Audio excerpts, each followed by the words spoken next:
Good evening, everyone, and welcome to the Let's Talk About podcast. It's me, Neil, your host, and today we're talking about 90s films that you loved, but nobody else knew about. Those hidden gems, them forgotten favourites, the ones that you can't remember, but until you see the video cover and then you remember it.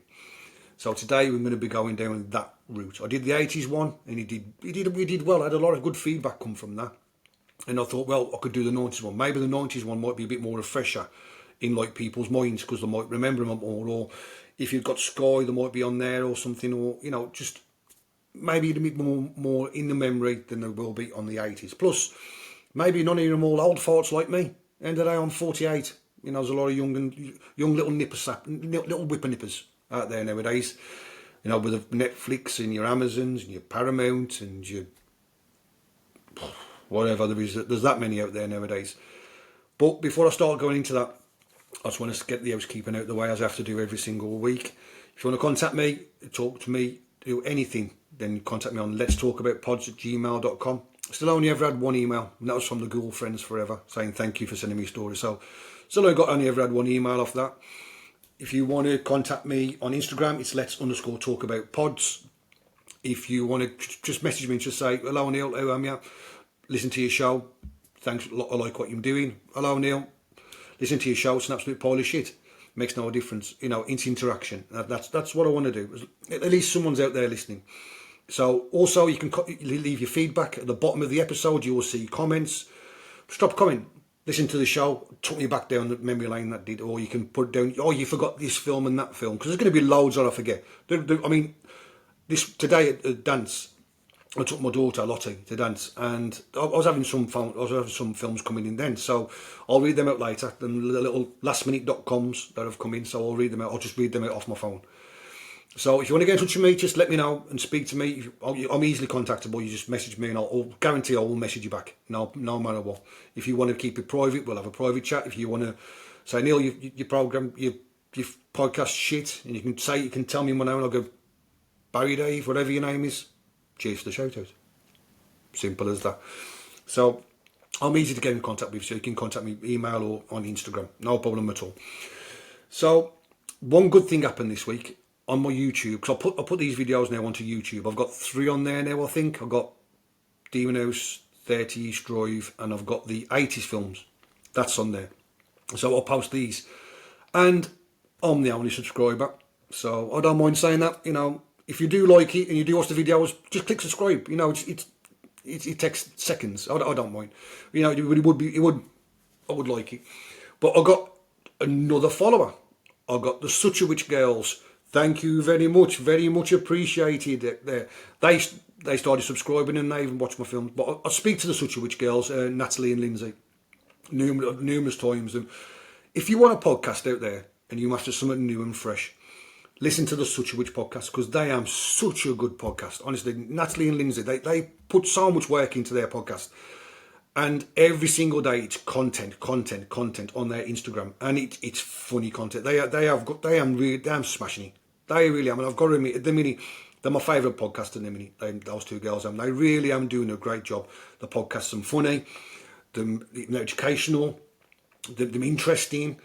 Then you talk about it's just two friends, as if they're sitting down in a pub having a chat, except what they're doing is they're just doing it online sort of thing. And I think them absolutely smashing it. And they're really good girls. Like I said, I spoke to them many times. And if you want a podcast, go and listen to the Such a Witch girls, Natalie and Lindsay. They are really, really good. Really good podcast. And I cannot push them on as much as I give as much, push for them as I can. So, but they follow me now on YouTube. So now I've got 2 subscribers on my YouTube channel, me and Such a Witch. So that's very much appreciated. So yeah, 90s films. Now, I'm going to steal a little thing that the Such a Witch girl said, because they use the same podcast host that I do. It's called Riverside. And they have a lot of trouble. And I've got to admit, I have trouble as well. It has tantrums. Sometimes it's okay. Sometimes it stalls. Sometimes it keeps on, you can't connect. Sometimes you try and do some editing and it just freezes. It has its moments. It really does. And yesterday, I downloaded all the film covers for all the films I'm going to mention. I thought I could just put them on and literally just do a slideshow ting, ting, ting, ting, no problem at all. I've seen lots of podcasts do it. So I thought, yeah, I'll do that. Downloaded them. No, it won't do it for some reason. And I'm like, I'm not going to go through it all over again. I was doing it all last night and it was fine last night. But I've come to do it today and it doesn't want to do it. So, yes, the Such a Witch Girls call you Rivershite. And guess what? You've got another podcast now calling you Rivershite. So the Let's Talk About podcast definitely calls you Rivershite along with the Such a Witch Girls. Because you have your moments where you just, everything's fine 1 minute and then it's, what the fuck's going on the next one? And today is the what the fuck's going on. So I'm going to try and find a way around it. So what I've done is I've got to put it in my Google Photos and I'm going to put it onto the big screen. And you'll see all the film posters. And if you want to look at it, you can obviously, you'll see the picture anyway. But we can go from there. So I'm going to do that now. So what I'm going to do is I'll share the photos, Google Photos, share. And they should come up on the screen now. And I should come down here in a moment. There we go. And there's a list of all the films that we're going to be going through. So we'll be talking about all these films and then we can go from there. So, as you can see, the first film on there is King of the Kickboxers. Now, when was King of the Kickboxers done? I've got King of the Kickboxers. That was 1990. Now, I was a big, massive, action fan. I loved all the action films. I loved anything to do with action. And King of the Kickboxers is basically, it's like a B-movie version of Kickboxer with Jean-Claude Van Damme. But the martial arts in this film it's brilliant. I mean, the sound effects, I'm like, pshaw, pshaw, pshaw, pshaw, pshaw. But you have Lauren Avedon, who's a proper martial artist, and you have Billy Blanks. He was the inventor of Taibo. Do you remember that craze that went on in the 90s? Taibo, when he was doing his fit, you'd have his own any TV in the studio. Yeah, come on, let's do the Taibo, let's get the elbows in, come on, elbow, punch, punch, punch, punch. He was doing all that, Billy Blanks. And Keith Cook is another martial artist that's on there. And it's very much a carbon copy story of Kickboxer. Lauren Avedon's brother gets killed in a fight in an underground snuff movie. And Billy Blanks is the one that does it. And Lauren Avedon then becomes a police officer, so he can go over into Thailand, I think it is, and investigate it. And he gets into the Snuff World version, and suddenly he's picked to be a star in this film because he starts making a name for himself. The martial arts in it is brilliant. It's really, really good. There's a woman in there that gets her tits out. That's even better. So, yeah, it's a good film. If you like kickboxer martial arts film, it's definitely one for to go and watch. The next one on the list is Flatliners from 1990. Now, this was remade, I think, in 2022 on the Disney Channel. I think it was a mini-series. I think it was like a 6-episode mini-series. But it stars Kiefer Sutherland, Julia Roberts, William Baldwin, Kevin Bacon. And what it is, they're more students. And they're in this college and they start messing around with what happens when you die. So what they try and do is they try and become this thing where they can put you to sleep, you die, but before you actually cross over, they bring you back. So they do this and they all have a go at doing it, but every time they do it, something happens to them. Like Julia Roberts, she sees her dad. Her dad died and she sees him and she finds something that she didn't like to hear about her dad when she was only young. Kevin Bacon, he gets haunted by it. And it's a very good film. Very, it's a very interesting film because it is a bit of a taboo because what does happen when you die? Do you cross over? Do you get reborn? I mean, that's a topic in itself, that is. I mean, I have my own theory about it, but that's my theory. A lot of people, if they're religious, they have their own theories. But Flatliners, a very good film. Very good film. We've got a bit of like an A-list cast and very interesting. I don't know what the remake's like. I've never watched the remake. Some remakes I don't really want to be interested because it's, some things shouldn't be touched. So I wouldn't say that was one of them, but it is a good film. The next one there is Weekend at Bernie's. Oh yes, Weekend at Bernie's, 1990, starring Andrew McCarthy and Jonathan Silverman. They're getting these two, like they work in the office, and them like a little bit of like them losers, and they get invited to the boss's house, which is him here, the big guy. And when they get there, he's dead. But they get invited to all these parties. They've got his cars. They've got his big, massive, fancy house with a swimming pool and everything. So what they do is they put the implement in that he's still alive. So they put him in the middle of them, like they do there, and they walk around with him. They've got their arms around him. They're sitting down at the tables. They flop his arms round. They even do it with strings, where he's...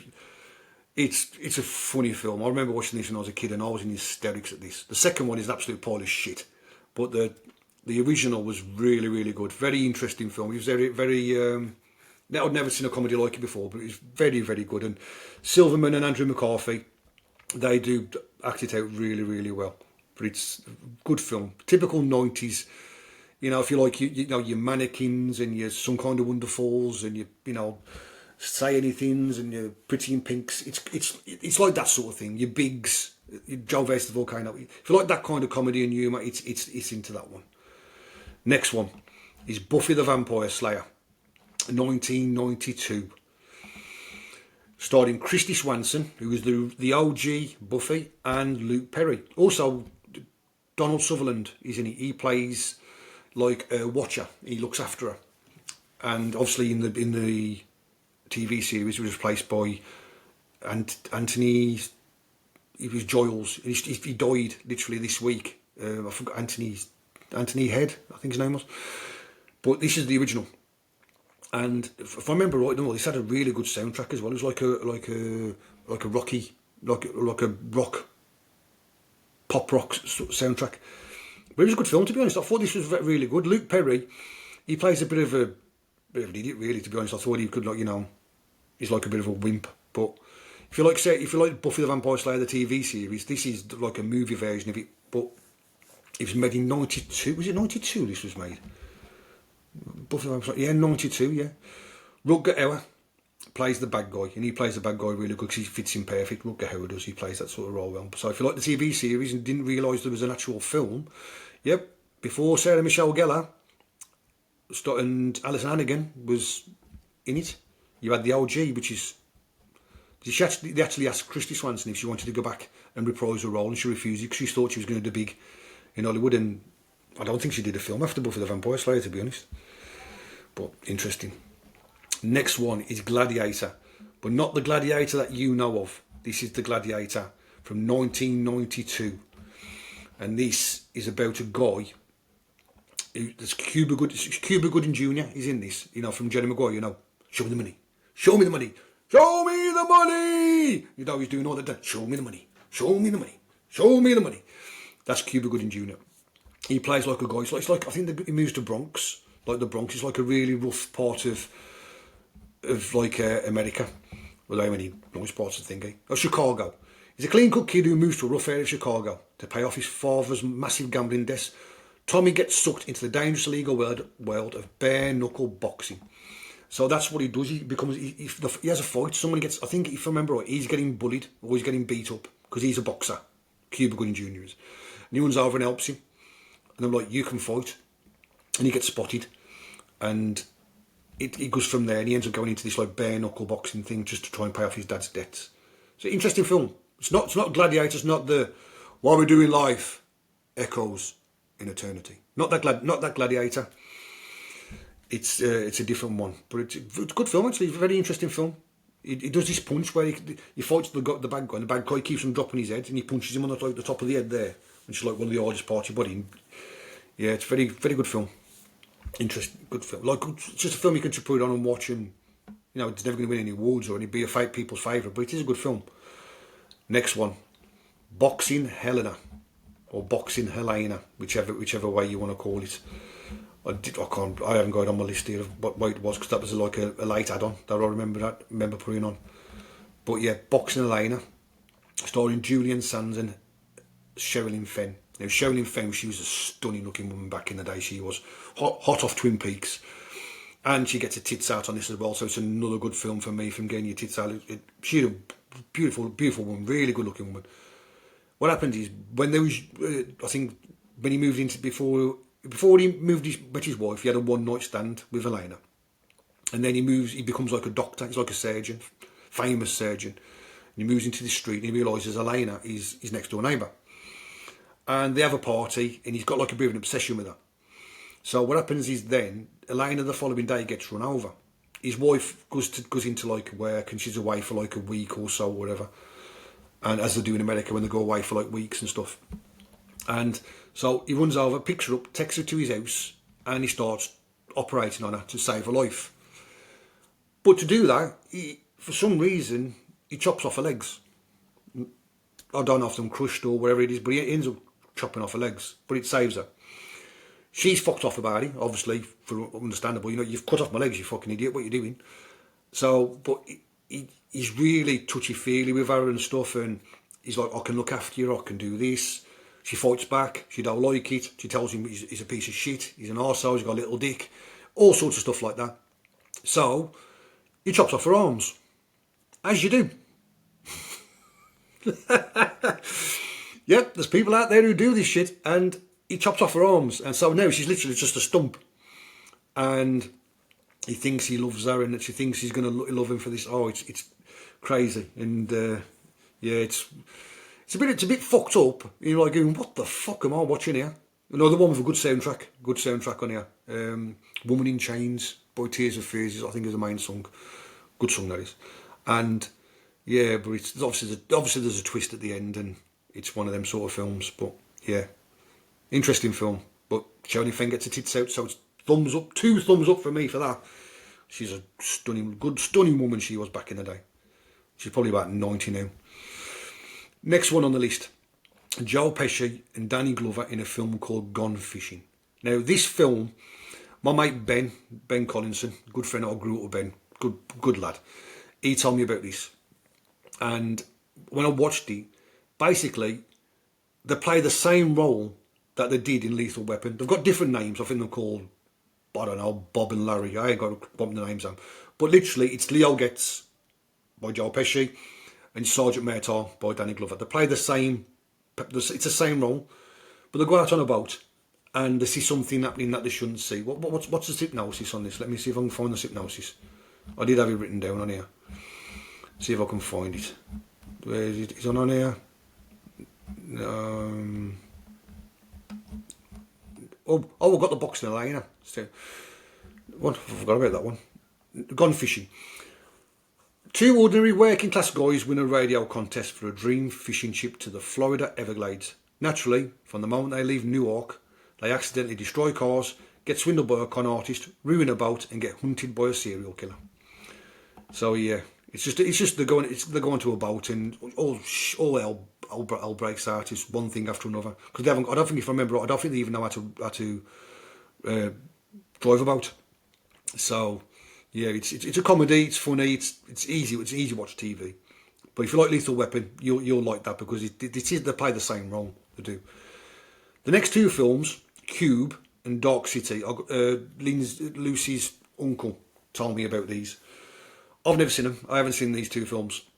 So last night I watched the trailer for them, and I still don't know what they're on about. Both the films.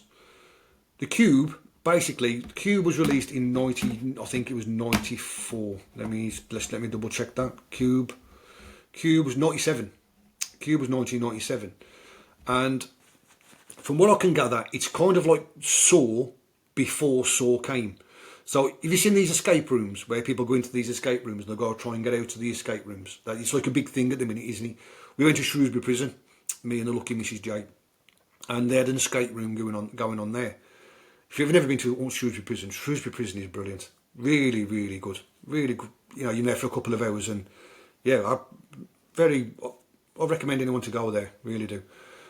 But when I watched the trailer for Cube, what I could gather is it's kind of like an escape room meets Saw. About 6-7 people get put into this room, a cube-based room, and they've got to try and leave. But every time they try and leave, something happens. Like, one guy goes to walk through the thing, the next thing you know, an invisible laser cuts him in half. Then someone else comes in, he gets replaced by somebody. And he goes to go through this thing, he's looking for the lasers, boom, a bar shoots through the wall and shoots him in the head. So it's all like booby traps. And they've got to try and figure a way of getting out, and they've got to work together, but they're all strangers. So, kind of like, yeah, it's kind of like a bit like Saw, if you like Saw, maybe. One of them sort of things, films.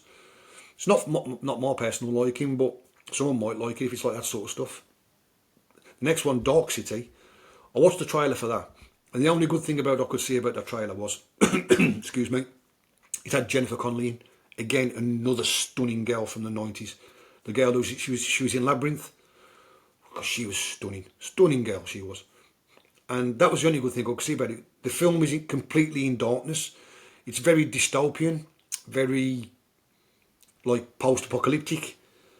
I literally haven't got a clue what was going on. I watched it and I was just like, I haven't got a clue what this is. It was way over my head. Way over my head it was. So yeah, so if you've seen them films, then great. If you haven't, then I can't help you with that one, I really can't. But someone mentioned it to me, recommended them, so I've put them on the list. Next one was a film my auntie liked. My auntie liked Pacific Heights, starring, it was the main stars in that. It was Melanie Griffith, Matthew Modine, who was the grey-haired bloke out of Stranger Things, Eleven's dad, wherever he was. It had Melanie Griffith and what's his name? I forgot his name. The original, the Batman, Michael Keaton.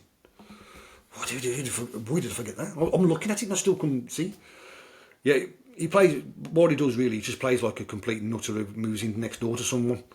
And the synopsis is the ultimate tenant from hell thriller.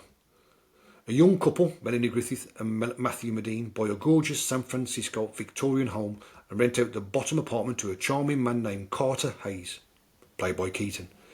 Keaton plays a sociopath, systemic scammer with a terrifying calm precision that will make you never want a roommate again.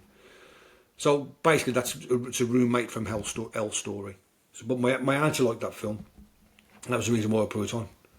The next one is Go, starring Katie Holmes, from 1999. Now I remember watching this, and it kind of reminded me similar to Pulp Fiction. Not in the way, because Pulp Fiction is one of my favourite films. It's absolute brilliant film. Absolutely love that film. And it's like that, but the only reason why it's like it is because it's three stories that are intertwined and it all comes together at the end.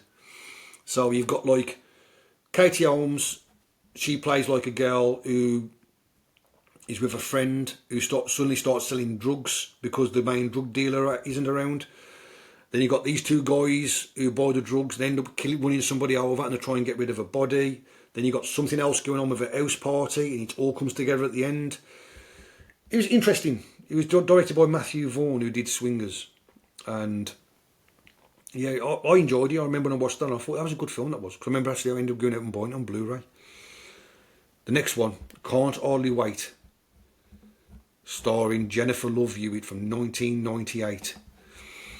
Jennifer Love Hewitt, she was my poster girl when I was young. So you had Jennifer Love Hewitt and Sarah Michelle Gellar. That was the two girls that was on my poster wall when I was a kid.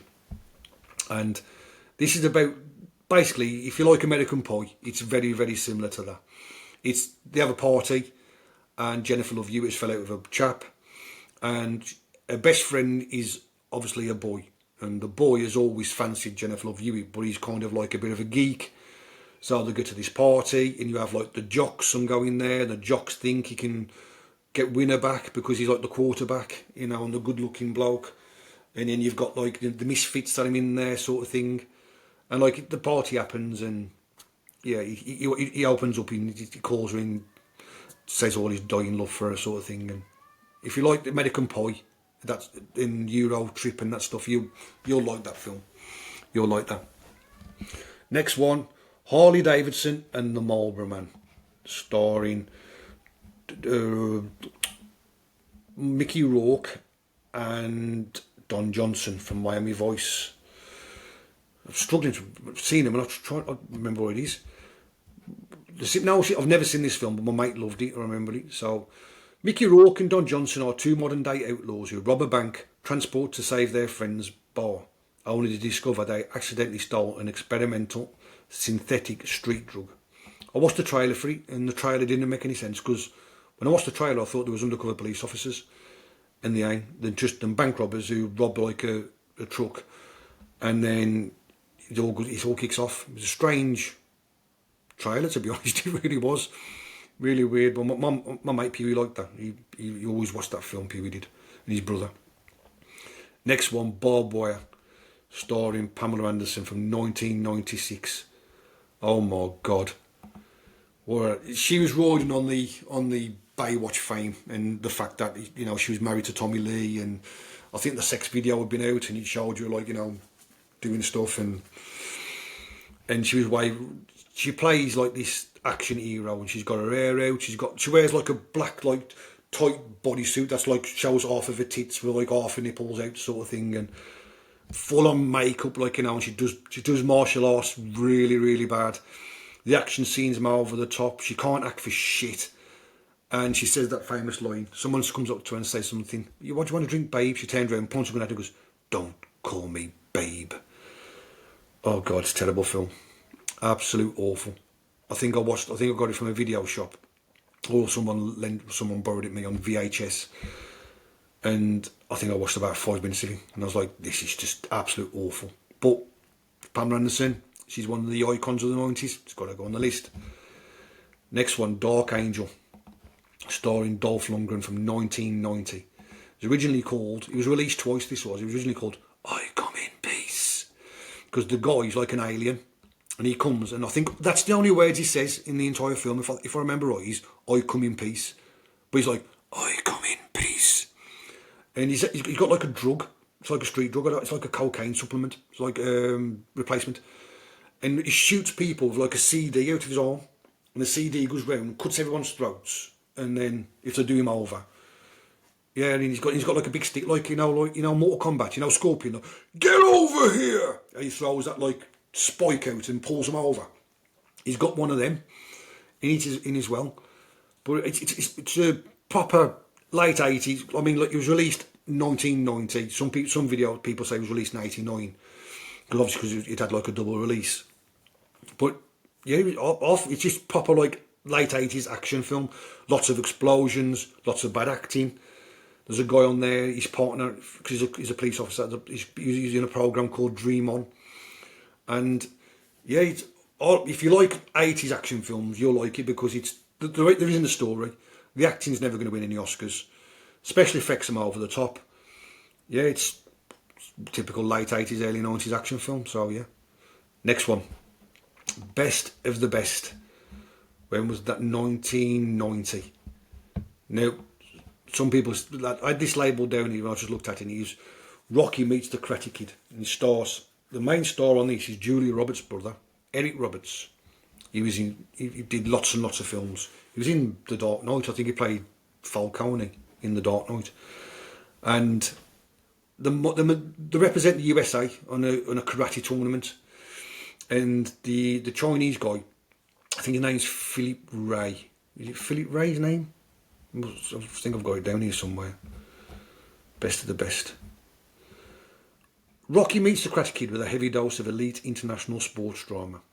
The original film follows an underdog team of 5 American martial artists selected to represent the United States against the seemingly invincible, hyper-disciplined national team of South Korea in a full-contact tournament.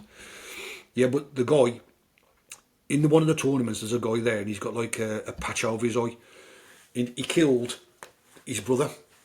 So, of course, because he's the best martial artist, the rest of them, mate, Eric Roberts and Sean Penn, Christopher Penn, it's Sean Penn's brother. He's in it, there's a couple of others.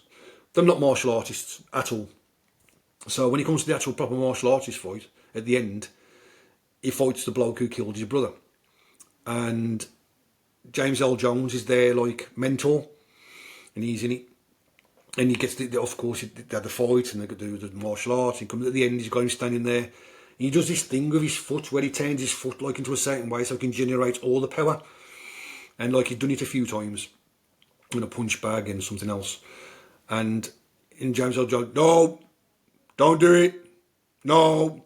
And he looks round, and yeah, and then the bloke comes over. I'm sorry what I did to your brother. From now on, I am your brother. It's one of them sort of things. But it's an interesting film. It's a typical 90s martial arts film, really, because there was lots of them out back then, and yeah, it was one of them.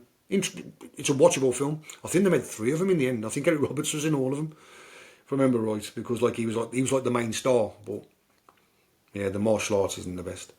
The next one is Airheads. When was that released? Airheads. Airheads was released in. Oh, I can't find it on my list. Oh, I can't find it on my list. It's moved. Oh, it was released in the 90s. I think about 94. And it's got Adam Sandler, Steve Buscemi, and what's his name? George the Jungle. George the Jungle. Oh, what's his name? I forgot what his name was. Oh, what was his name? Brendan Fraser. Oh, I'm struggling with these names today. Brendan Fraser. Yeah, and what they do is they end up hijacking like a radio station, because they've got a band and no one will give them a chance. No one will sign them up to any like contracts. So they hijack and break into a radio station, hold it hostage, and to play the music. But they become like what's the word? They're like heroes, and everyone loves them for doing it. And then the police are outside trying to get into them, and they was trying to stop them, trying to stop the police. You know, they become like famous. They become famous not for the music, but because what they did. So yeah, it's a comedy. It's a good film. It's got a young Adam Sandler, Steve Buscemi, one of his early films, and obviously Brendan Fraser. He was coming off California Man, and I think off this one he went into George of the Jungle. So he was like hot property at the time before obviously he did The Mummy, and obviously he's gone on to do different things. He was in Doom Patrol. He played like Robot Man in Doom Patrol. I think he won Did he win an Oscar recently for The Whale? I've not seen the film, but I'm sure he won an Oscar for The Whale. Yeah, so yeah. Typical, like, if you like Wayne's World, there's a film that you'll love. Next one. Don't Tell Mom the Babysitter's Dead. Now, I know for a fact that they've re-released this a couple of years ago, and I haven't watched it. I don't want to watch it, but I know it was redone. It's made in 1991, starring Christina Applegate. Her mum goes on holiday, and she says, yes, I'm the teenager, I'll look after the kids. So what I'll do is I'll sort the kids out, then I'm going to go out partying. But the mom has this old woman come round. It's a proper like battle axe of a woman. And she's like, no, you need to do this, you need to do that. You're doing this, you're doing that. And he's like, no, I ain't doing it. I want to look after, I'm going to go out partying. She's like, no, I'll lock the doors. I'll turn the key. She takes the keys to the car so that she can't go out. She locks the doors. She's just an absolute bitch of an old woman, a proper battle axe. And they're going one day to see if she can go out, but she's dead. So what they do is, they're like, what do we do? Do we phone mom? Do we tell mom that the babysitter's dead? They're like, no, don't tell mom the babysitter's dead. And that way they try and run the house between them. So what happens is then, obviously Christina Applegate actually grows up and like starts becoming responsible, taking care of responsibilities. Now she cooks the teas. Well, she cooks tea. She gets a big massive bowl and puts in a complete bowl of cornflakes in and a tub of milk. And goes, there, kids, there's your tea, sort of thing. But then obviously she grows into it and she loves being like the elder person. So typical comedy from like the early 90s. And yeah, it's Christine Applegate in it. Ezra Hoy from A Marriage of Children fame. And yeah, she's an okay film, to be honest. It's alright. The remake, I'm assuming, will probably be the same. But it's one of them. Next one. Don't be a menace in South Central LA while drinking your juice in the hood. Try saying that if you was pissed. I was saying I'm going to have me a drink. Iron brew, as usual. This is a film made by the Wayans brothers. The Wayans brothers was the people who made Scary Movie. And I think this came out, when did Don't Tell Me, it come out in 1996. And basically it's a piss take on all the urban dramas like Boys in the Hood, Menace to Society, Poetic Justice. It's all that kind of thing. I've got to admit, it is a funny film. It is a really, really funny film. And there's a granny in it. She's always outside on a rocking chair. I'm like, okay, you okay, granny? She's like, fuck you. And turned around, pulls out this big, massive gun and points at them and they all drive off. It's like, yeah, fuck you. Puts a gun down and pulls out a big, massive spliff. That's like bigger than air. Yeah, like she walks up to people and like, come on, let's have a fight. Come on. come on, let's have a fight. Come on, starts trying to punch him, and there's like 90. Yeah, it's a funny film. One of the Wayans brothers, not Marlon, the other one. What's his name? I forgot what his name is. Dave Marlon. It's his brother. Him there. He turns around and he has sex with this girl, and she's like, "You had sex with me?" He's like, "Yeah. Was it good, babe? Was it good, babe?" He goes, "I'm pregnant." He's like, "What the fuck?" It's like, "Yeah, I'm pregnant." And it's got like about 18 kids. And it's like, "What do you say when mommy brings a new man home? New man home?" And all the kids look at him and go, "Are you my daddy?" I watched it for ages, but it's a funny film. I'm sure it's the film where one of them, his name's Legs, and he's got like a body and like just little legs about the size of my fingers, and they have a drive-by. He's in hospital and he's like, "I can't feel my legs, man. They've took my legs."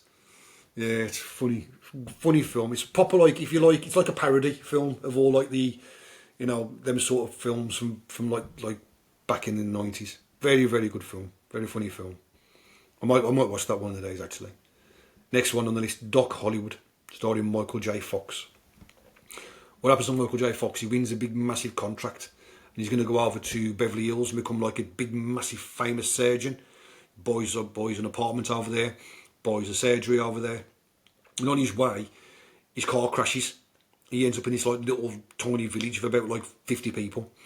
Like, one of them villages that's literally like in the middle of the sticks, like as if someone's took a village and like picked it up with a crane and dropped it. All wooden houses, and like it's got like one shop, it's got one petrol station, a church. It's one of them sort of places. He ends up staying there, and he's trying to get away. He's trying to get people to fix his car, but he ends up falling in love with the town. He also ends up falling in love with like the local woman in there. He ends up staying and becoming like, it's got Woody Harrelson in a very early role of Woody Harrelson. Yeah, it's Michael J. Fox being Michael J. Fox. A nice family-friendly film, that one is. The Frighteners. Next, from when was The Frighteners done? The Frighteners was 1996. Doc Hollywood was 91. Wow, I didn't realise it was that one. Yeah, but The Frighteners was 1996. What happens with The Frighteners is Michael J. Fox is psychic, and he works with like 2 or 3 ghosts. He sends the ghosts into people's houses, and they start like causing trouble, haunting the house. And then they get in touch with Michael J. Fox, and he goes in there and pretends to like exorcise the house and get rid of the ghosts. And he does it all for like money, but it's a scam. Obviously because he's working with the ghosts. But a dark one comes, he's like, "I don't like that dark one, who's he?" And I'm like, "We don't know what you're on about." And suddenly he starts being haunted himself by like a dark ghost kind of thing, and he's like working between the realms of like what's a good ghost and what's a bad ghost. It was directed by Peter Jackson, who went on obviously to do the Lord of the Rings films and King Kong. Yeah, so it's like one of his like early things. The special effects in that and decent in it, to be honest. They hold up, but it's a good film actually. Michael J. It's a romantic comedy or like a nice friendly film. Michael J. Fox. It's a bit more serious for Michael J. Fox, and it's a nice little turn of acting for him. So he does it well. He does it well, to be honest. Next one, Suburban Commando, starring Hulk Hogan. When was this made? Hulk Hogan's. Oh, have I got it written down here? I'm sure I've got it written down somewhere. After Drop Dead Fred. No. It's in there anyway, so I can't remember what it. Oh, there it is, The Undertaker. I've got it. Suburban Commando, 1991. He plays a guy called Shep Ramsey, and I watched the trailer for this yesterday. Oh my god! Yeah, Christopher Lloyd's in it as well. Obviously, Doc from Back to the Future. He plays like an alien who comes down. Have I got the synopsis for this? Hogan plays Shep Ramsey, an interstellar warrior whose starship crashes on Earth. He tries to blend into regular American suburb by renting a room from a stressed-out suburban dad, Christopher Lloyd. The main baddie in this, there's 2 guys who come after him, and it's The Undertaker in his first role, and they have a big fight, and The Undertaker looks at him and he goes, "You dead meat, Ramsey." So you've got this big, massive brick shit ass of a bloke, 6'10", built like a shit house, mullet, and he's like, "You dead meat, Ramsey," and that's how he talks. Yeah, Hulk Hogan on when I watched the trailer last night. He tries to go on a skateboard and he falls over, and all the kids are laughing at him, so he launches it. Sort of thing. Yeah, it's just Hulk Hogan being Hulk Hogan. So it's jumping. I think that was one of his first starring films, because this was when WWE was WWF. They started to try and get into like the movie world. So you had like No Holds Barred, you had Suburban Commando, you had another one. I can't remember what that one was off the top of my head. It'll come as soon as I finish the podcast, it'll come to me straight away. It always does. Then in the 90s, in the late 90s, there was a lot of what they called J horror coming to it. People had never seen any of these sort of horror films before, and most of them have been remade into American or English films. Like you had Dark Water, that was based. I mean, Dark Water was made, and then you have the Cecil Hotel incident with Elisa Lam. So that was a bit of like a coincidence that happened, but that got remade obviously with Jennifer Connelly, and you had the Bullet Train that was made with Brad Pitt. That was called something else. The remaking Battle Royale. I think Tom Cruise is doing that one, and of course the most famous one, the one that started all off, was The Ring. And that was, I think, in 97, I think The Ring was, if I remember right. It was 1998. Directed by Hideo Nakata. He was like the hero. He was like the daddy of all the J horror films. Now, The Ring was remade in 2003 or 4, 5. 2000, it was early 2000s. He starred Naomi Watts, and I think Liv Schreiber was in it. And I remember watching that. I've never watched the Japanese version because it's scary as shit. You see that girl coming out that well, and she starts crawling through the telly with her hair down and everything. Scared the shit out of me. The American version, exactly the same, but it wasn't as scary. It was kind of like, okay, I'll get it. But when you watch the Japanese one, oh, that's terrible. She became like, she's got like, you have like Freddy Krueger, Michael Myers, Art the Terrifier. She has actually got like she's very notorious now. She's got her own like statue. No, it's not statue. Like she's stamped in like horror folklore. That's like one of like the legends of horror. I don't have to call her the girl from the well. Did it say anything on my notes? Oh, here it is. A reporter investigates a cursed VHS videotape that kills anyone who watches it exactly 7 days later. It became the highest grossing horror film of Japan's history at the time and introduced the world to Sadako, the iconic ghost creeping out of the television set. It kicked off a massive wave of Hollywood remakes in the early 2000s, stuck with Gore Verbinski's The Ring in 2002.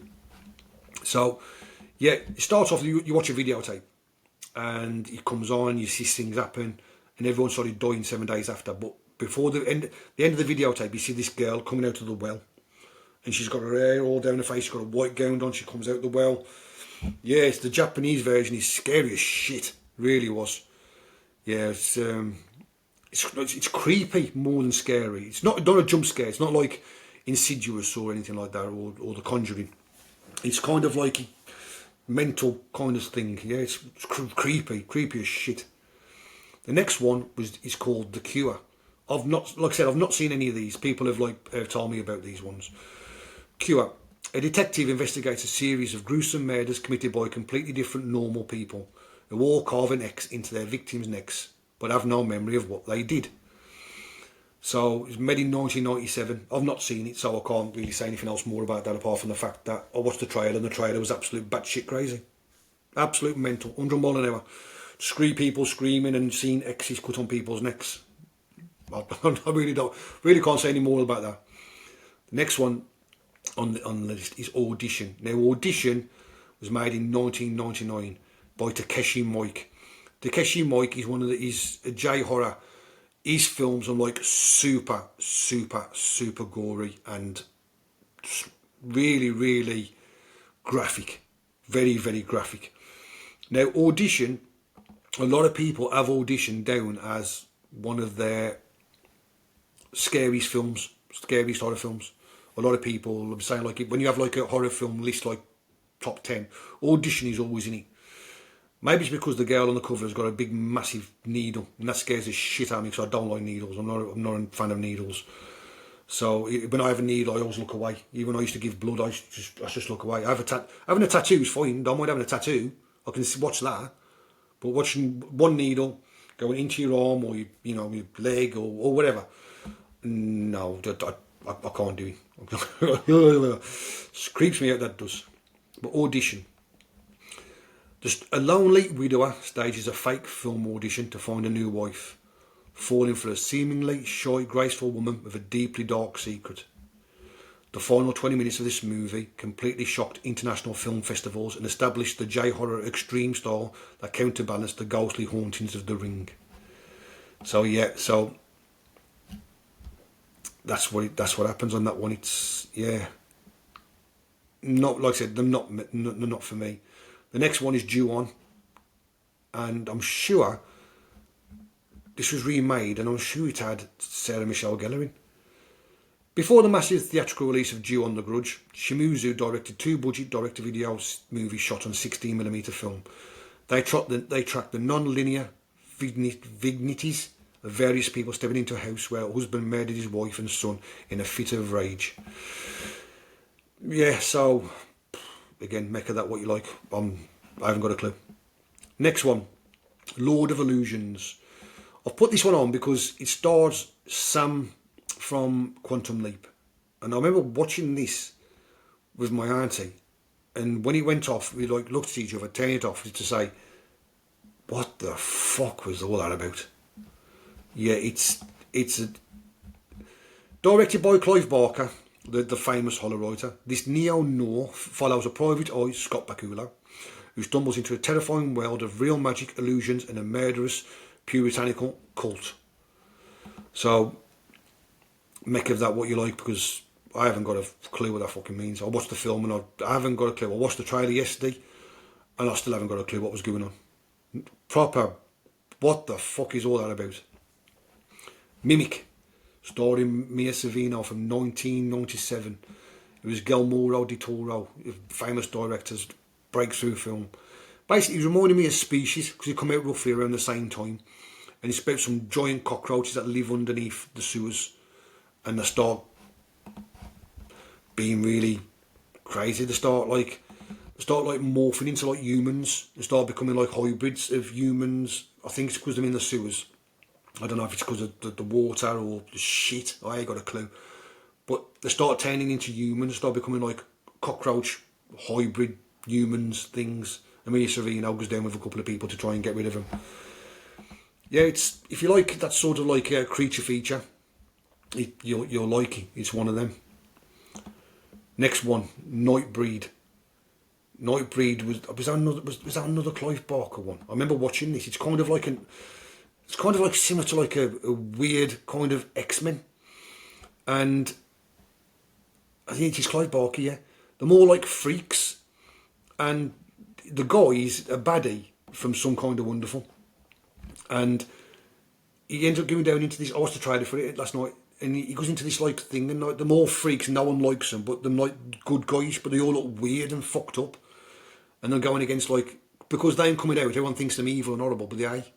In the bloke's trying to like change the people's view on them. Yes, another one, strange. Typical 90s, loads of makeup. I think Tom Savini might have done the special effects and the makeup on it, because there's lots and lots of makeup on it. Tom Savini was the guy who was in From Dusk Till Dawn, who had the goatee beard in the leather, and I'm sure he turned around. They have that cock piece where it turned to a gun when they come by him. Yeah, Tom Savini, famous special effects guy. Next one, Demon Knight, Tales from the Crypt. Tales from the Crypt was a program that used to have like multiple different stories, like 3 or 4 stories. You had a guy called the Crypt Keeper, which was like a skeleton. But this one was like the first feature film. He starred Billy Zane. I watched the trailer again last night and trying to remind me of all these, but I couldn't remember some of them. And he was just like a horror film kind of thing. So can't really say really much about that, to be honest. But it was. I remember it did really well, because I remember when I used to go down Blockbuster, he was always out, and that was the reason why I rented him. When I watched it, I was like, okay, have it back. He was one very easily forgettable. Shocker. Shocker starred, when was Shocker made? 1990. Here's a hypnosis for Demon Knight. Billy Zane, at the time of his life, as a charismatic demon being a busty desert boarding house to steal an ancient key contained in the blood of Christ. Shocker. An executed serial killer makes a deal with the devil to return as pure electrical energy, travelling through television sets and power lines to continue his spree. So, the guy who it is actually Mitch Pileggi, and he was Mulder and Scully's boss in X-Files. So they electrocute him, but then he starts travelling through the TVs to try and kill people and stuff, and you see him coming through like he's like static, trying to get people. Yeah, interesting one. Disturbing Behaviour, starring Katie Holmes and James Marsden. James Marsden was Cyclops from X-Men. Katie Holmes and James Marsden discover their high school's pristine, overachieving blue ribbon clique are absolutely troublesome teens who have been microchipped and lobotomised by a sinister school psychologist. So it's kind of like similar to like The Faculty. Very, very similar. The Faculty, I think The Faculty's on. Did I put The Faculty on here? No, I don't think I did. But The Faculty should really be on it because The Faculty is a good film. And them all going round and they realise that the jocks start acting like really nice, and the people whom like the geeks and the goths and the ones that can either remember forgettable start disappearing, and because I'm trying this thing on them. So it's kind of like a programming sort of thing. It's kind of like a MK Ultra kind of thing. So yeah, it's early breakout roles for them. You got Idlelands and Phantoms. I watched the trailer for that and it was fucking awful. Absolute fucking awful. I don't even know why I even put them on the list, to be honest, but there was on there. If you want to look them up, I ain't going to go into them because I can't talk about them because I couldn't. I watched the trailer and I still ain't got a clue what the fuck was going on both of them. Night Watch, Ewan McGregor. He looks after a morgue, and when was it 90? When was it 90 what? When was Night Watch? 97. Ewan McGregor takes a job as a night watchman at a desolate morgue, only to find himself framed for a series of horrific serial killings targeted at local sex workers. So yeah, it's kind of he's in there. He does his job as a morgue, looking after the morgue. He starts hearing bangs. He notices people being serial killers. They start on the loose, and he starts getting on with it because he enjoys his job too much, basically. So that's what I've not watched it. It was on a list that someone gave me. Now, one thing that happened in the 90s, there was a big influx of like horror films that started again. Scream he kicked it all off. Wes Craven and Kevin Williamson, they started off the big massive horror things again. So this was Scream was 94. Was Scream 94? Scream was 96. And I know what he did last summer was 97. But then when they started, it got the ball rolling. And then everything, you had loads of carbon copies coming out. So you had Scream, you had I Know What You Did Last Summer.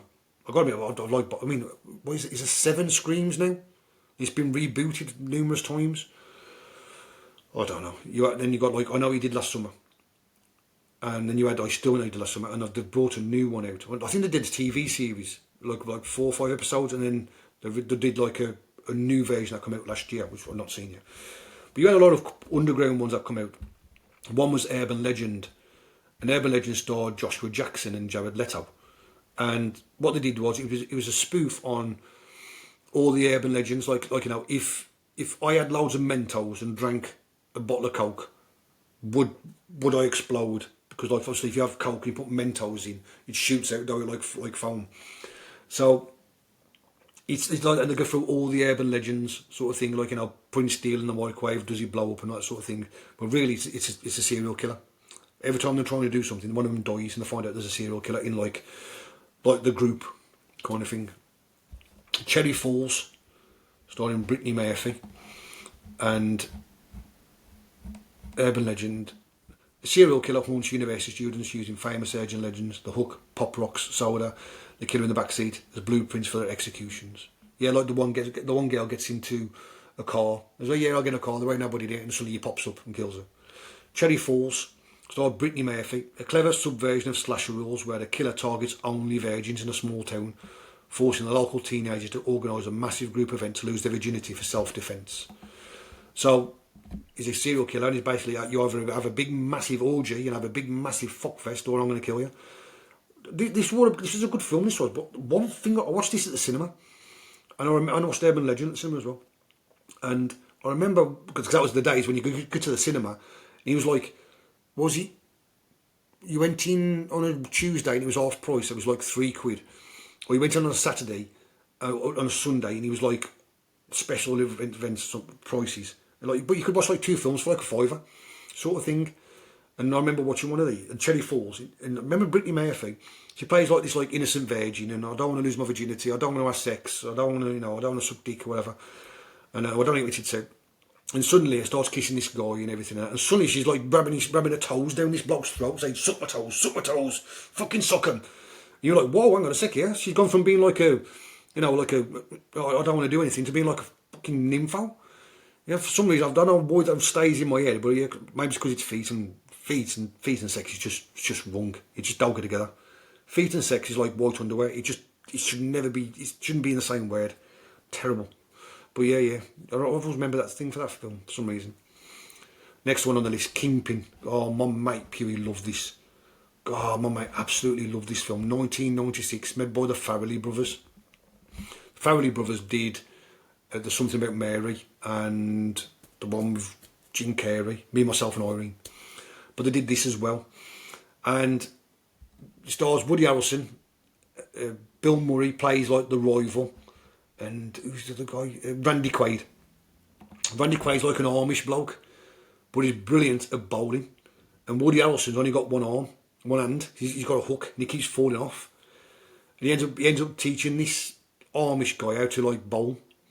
And he learns him how to bowl 10-pin bowling. And they end up having like this bowl off against Bill Murray. And Bill Murray's brilliant, isn't he? He's got his hair. He's got like a big, massive bouffant. And he just waves in the air like this sort of thing, like it's always moving. Yeah, really, really, really good film. A funny film. Next one. If it's a bit of a, just get down there, move this up a little bit. And the next one is Drop Dead Fred, starring Phoebe Cates and of course the legend that is Rick Mayall. Rick Mayall, what a bloke, what a guy he was. But yeah, she's her imaginary best friend when she's a kid, but he's like naughty, and everything he does is really, really naughty. So he locks him away in a box, and then when she gets married, they get divorced, and she moves back in with her mum, opens the box back up, and he's like, we'll get him back, but he's just an absolute arsehole. He ain't changed, he just causes loads and loads of shit. Rick Mayall at his finest. Absolute brilliant film. Rick Mayall, absolute legend that bloke was. And that leads us to the next one, which is Guest House Paradiso, otherwise known as, aka, the Bottom film. Rick Mayall and Ade Edmondson own a hotel. It's called the Guest House Paradiso, and it's like the worst hotel you've ever seen. If you've seen Trainspotting and you've seen that bog, the toilet, sorry, that Ewan McGregor goes down, this is the hotel version, and it's terrible. But it's the same humour as Bottom. They lamp each other with saucepans. They're meeting each other with shoes and over like kicking each other in the balls. Very, very good. Oh God, yeah, really, really. It's to be honest, it's shit. It's a shit film. It's nowhere near as good as Bottom, but it's just Eddie and Rick Mayall, so it just works. His name is Rick Mayall's name is Richie Twat, but it's pronounced Thwaite, but it's spelt Twat. And Eddie, his name is Eddie Elizabeth Indigagomba. They are the two most pathetic, desperate and aggressive men alive. Together they run the Guest House Paradiso, a crumbling, depressing hotel located directly next to a nuclear power station. The business model consists of completely exploiting a handful of miserable guests, reading their mail, stealing their underwear and serving them inedible food. Yeah, if you like Bottom, go and have a look at it. Very, very good. Very good. It's shit, but it's good because it's Ade Edmondson and Rick Mayall. Next one, Twin Town. This is otherwise known as the Welsh Trainspotting. The dark, anarchic comedy follows two car thief brothers causing total chaos in Swansea. And this is what gave us the debut of Rhys Ifans. A lot of people know who he is. Next one, Shallow Grave. Mrs. J told me to put this one on. Never seen it. The film centres on three young, arrogant, middle-class professionals sharing a massive, gorgeous flat in Edinburgh. Alex, a cocky journalist played by Ewan McGregor in his breakout role. David and Juliet, They amuse themselves by sadistically interviewing potential new flatmates. However, choosing a mysterious cool man named Hugo goes wrong. Hugo dies of a drug overdose in his room. When the trio goes to investigate, they discover a suitcase hidden under his bed, packed to the brim with cash. Instead of calling the police, they make a pact to keep the money, chop up Hugo's body and bury him in a shallow grave in the woods.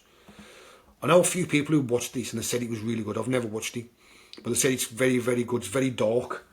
And I'm sure, did someone mention something? I'm sure it says on the cover, it says something about Pulp Fiction. It's like Pulp Fiction style, like humour, like he goes down that route. Pulp Fiction fans, take note. Have I got a picture for you? Yeah, I thought it did. So, obviously, it's going to be Pulp Fiction because Pulp Fiction is like one of the best films ever made. So, yeah, that ain't going to work. I've got some people have found up here, but I've got another one here, an Eden classic, Strictly Ballroom from 1992. Now, if you like Strictly Come Dancing, obviously you'll like this, but I've told Mrs. J to watch this because she loves Strictly. I like watching Strictly myself. I couldn't know it. It is good. There ain't fuck all else on telly, that's why. Saturday television is absolute dog shit. But Strictly Ballroom is good. It's about a guy, and he does a paso doble, and he goes into this dance competition. He comes from a family of like dancers, and he's like dance. But he's very, he's very maverick. He wants to do things his way. And they don't like it. They're like, no, you go to traditional. So he ends up dancing in this dance competition, and there's a girl who dances, and she's not a good dancer. So he grabs her and he goes, well, I'm going to learn you to dance, but I'm going to dance my way. So he does that, but she's Puerto Rican or Argentinian or something. She's South American, and he ends up going with her. And she's like she's like the geek. She's ugly. She hasn't got her makeup on. Blah blah blah. But of course, she's like she's actually a good-looking woman and a good-looking figure, and she can dance. And her parents learn him how to dance the traditional paso doble. So when he goes on to like the dance competition, he don't dance with his normal partner, which completely rocks the boat. He dances with this other girl. And he dances the way he wants to. And it's all like maverick, and he spins, and it's really good. To be honest, it's a good film. To be honest, I enjoyed it. So yeah, if you want like a good film, sit down and watch films, especially if you like Strictly, you'll really enjoy it. But I'll put it out on the social media. If you've got any 90s films, let me know. Like I said, Brad Thomas, friend of the pod, I sent in a list. God me, it took Lucy about 5 minutes to read them all off. There was that many films. Fucking hell, Brad. That's what I said to you. Come on the show. So you can go on about him. But obviously he couldn't make it today, so he'll come on the show another time, I'm sure he will. But yeah, so the first person who got in touch with me was friend of the podcast, Why Are the Dead Gone? How you doing, mate? Hope you're having a good one. He sent me 2 films. He sent me The Wings of Apache, starring Nicolas Cage, and Kickboxer 2, The Road Home. I think it was The Road Home, I think it was called. But obviously he doesn't star Jean-Claude Van Damme. And it's The Road Back. Sorry, I had to double check that one. But yeah, Wings of Apache, he says he used to love that film. He says, and it stars Nicolas Cage, and it's basically Top Gun, but with helicopters. Now, all these films here, I've not seen. I've only seen one of them, I think, 2 of them maybe. So I can't really speak about it. So I'm just going to say, like, well, when I looked it up, what it said. So yeah, he said it's absolutely brilliant. He said he loves it. It's got Sean Young in and Tommy Lee Jones as well. Sean Young was obviously, in Ace Ventura. High Noon, the girl, High Noon. The lace was out. That's Sean Young. And obviously Tommy Lee Jones. But he said if you like Top Gun, it's that but with helicopters.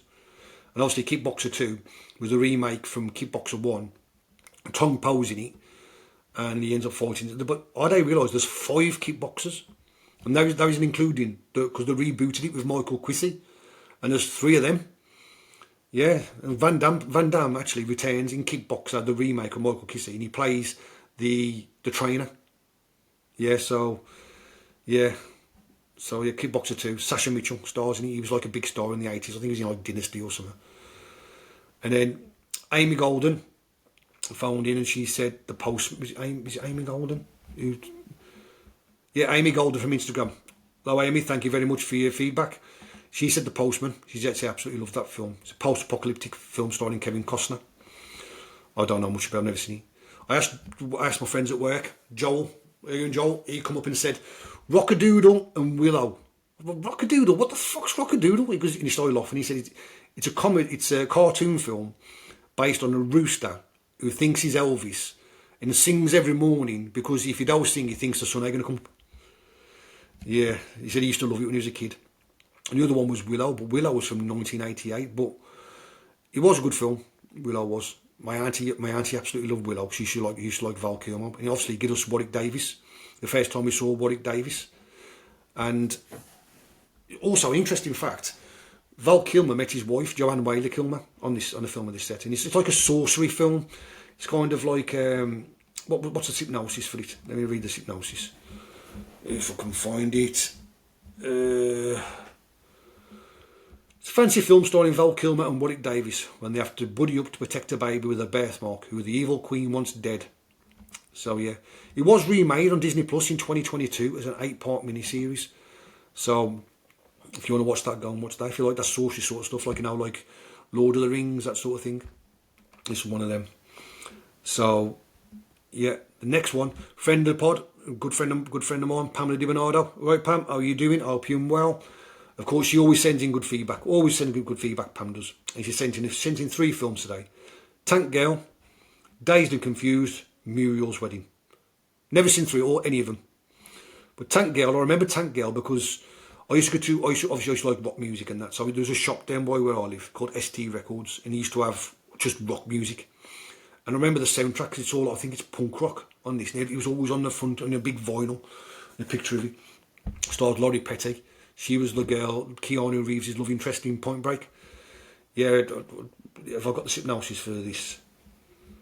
Tank Girl, set in a drought-ravaged 2023, Laurie Petty stars as the maniac, anarchic Tank Girl who rebels against the tyrannical mega corporation that controls the global water supply. Alongside her anxious mechanic partner, Jet Girl, and a squad of genetically modified kangaroo soldier hybrids, she launches a colourful, chaotic war utilising a hyper-weaponised assault tank. So, yep, that was in 95. Dazed and Confused was 93. Set on the final day of high school in 1976. Richard Linklater's assembled cast follows groups of Texas teenagers to celebrate freedom, participating in Asian rituals and look for a massive keg party. Driven by a classic rock soundtrack, a nostalgic coming-of-age story captures the timeless, carefree essence of youth without relying on a conventional plot. Ben Affleck plays the arsehole jock, and Matthew McConaughey stars his iconic breakout role. And Muriel's Wedding is an Australian comedy drama starring Toni Collette, an awkward, socially isolated young woman who is obsessed with the music of ABBA and dreams of a glamorous wedding to escape a toxic family and hyper-judgmental hometown. After stealing money from a corrupt father to fund a tropical vacation, she reunites with an old free-spirited girlfriend, Rhonda, prompting a move to Sydney to completely reinvent her life. Ultimately, the film balances its colourful, eccentric humour with deeply moving story about the self-acceptance, revealing that true happiness comes from genuine friendship rather than a hollow, forced marriage. Fair enough. Can't really argue with that. Like I said, I've never seen that one, so couldn't. Another friend of the podcast, Ant, the driver from my work. Hello, Ant. I hope you're well. I hope you enjoying your new job. See, Ant left a couple of weeks ago. He's gone back on the Arctic. He sent me a photo of his new baby, his big, massive Arctic. He's a good friend of the pod, Ant. He's a really good friend. Always gives good feedback as well. He's a top bloke as well. Really good top bloke. Serial Mom, starring Kathleen Turner, and a brilliant film, Prayer of the Roller Boys, starring Corey Haim. Serial Mom. Serial Mom is a darkly hilarious John Waters satire starring Kathleen Turner as Beverly Southpin, an immaculately groomed suburban housewife who secretly moonlights as a ruthless serial killer. Driven by an extreme hatred for bad manners and anyone who crosses her family, she cheerfully murders a string of neighbours and acquaintances for minor social infractions like refusing to recycle or wear white shoes after Labour Day. When her bloody spree is finally uncovered, she becomes an overnight true crime media sensation, leading to a highly theatrical courtroom trial that brilliantly skewers America's obsession with celebrity criminals. And Prayer of the Roller Boys. I remember this because I remember back in this mid 1990 this was, and there's a few people who thought they had roller skates. And when this film came out, I remember seeing a couple of them. This is no bullshit. In the film, as you can see, but let me get the cover up for you. On the cover, there's like a gang and them drug dealers and they sell drugs. Now, can I make that bigger? Yeah, I'll make that bigger. Whoa, not that big. There we go. And what happens is they sell this drug, And when they do this drug, it's even bigger. They do that's how they get down the road. They eat them like in a triangle formation, and they do this thing with their arms like this. And I remember seeing two lads going down the road doing that, thinking there was prayer of the roller boys, the fucking idiots. And then, as I was going down the road like that, what happened? One of them went flying arse over tit. Well done. Brilliant film. Really, really good film this was. Corey Haim was like the heartthrob. Like, obviously, Corey Haim is Lost Boys, License to Drive, Dream a Little Dream, The Dream Machine. You know, he was like one of those big, massive stars of the late 80s, early 90s. And it's also got a young Patricia Arquette in it. Set in a grim post-economic collapse, Los Angeles, Corey Haim stars as a peaceful inline skater who infiltrates a powerful white trench coat wearing rollerblading street gang to protect his younger brother. Led by a charismatic tyrant, the gang masquerades as an Haywood Watch while secretly controlling the city's underground distribution of a highly addictive street drug called rope. Once inside, he teams up with an undercover cop played by Patricia Arquette to stop a horrifying genocidal conspiracy to sterilise the city's impoverished populations. Really good film. Like, I remember his brother gets caught hooked on the drugs, and that's the reason why he infiltrates the gang, trying to get rid of him. Yeah, very good. Then we had someone coming from Black Country Paranormal. Black Country Paranormal, thank you. Welcome to the show. Welcome to the podcast.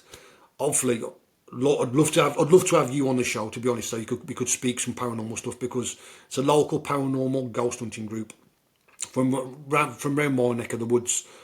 And listen, you have a free call to come onto the show anytime you want and discuss all your, the experiments that you do and the places you've covered and everything that you've found. I would love to have you on the show. So please, I'll send this to you. And if you do want to come on the show, get in touch.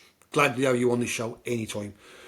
Black Country Paranormal got in touch and he said John Carpenter's Vampires from 98 and Fire in the Sky from 93, the Travis Walton abduction film. John Carpenter's Vampires. James Wood stars as Jack Crow, the leader of a brutal Vatican-sanctioned team of mercenary vampire hunters who track down and destroy nests across the American Southwest.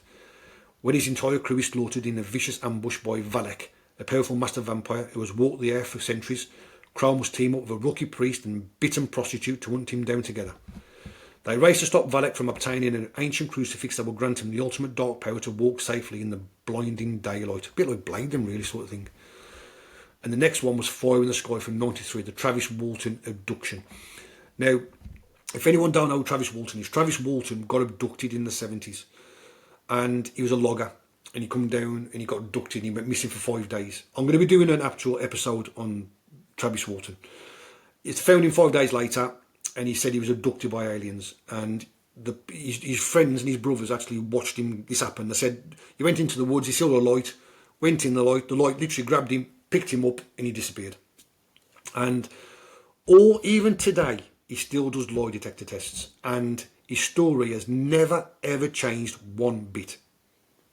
So that's how good he was, and that's how true it is. But that will have its own show, that will. Next one, we had Joe and Leanne from the Grab Your Brew podcast. Thank you very much for sending over your films. And again, if you ever want to do a collab or want to share a topic, please get in touch. They sent over Brain Dead from 1992, directed by Peter Jackson. The plot follows a sweet but henpecked young man named Lionel whose overbearing mother is bitten by a Kher-Somatian rat monkey, triggering a zombie outbreak that he desperately tries to hide in his basement. The film builds to a notoriously chaotic, blood-drenched climax featuring an iconic sequence involving an upturned lawnmower.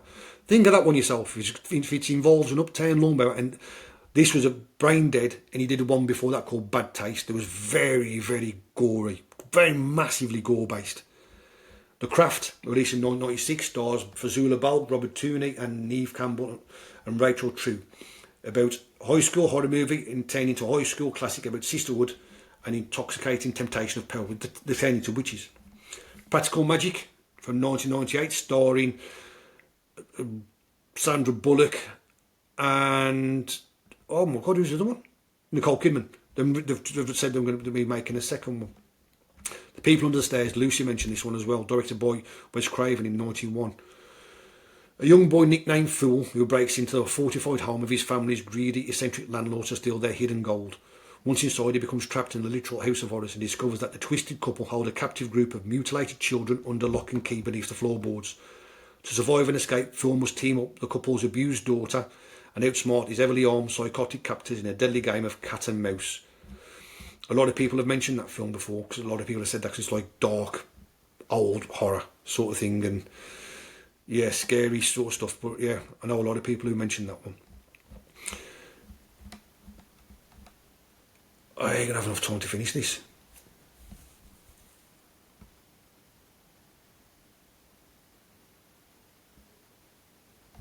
I ain't gonna have enough time to finish it.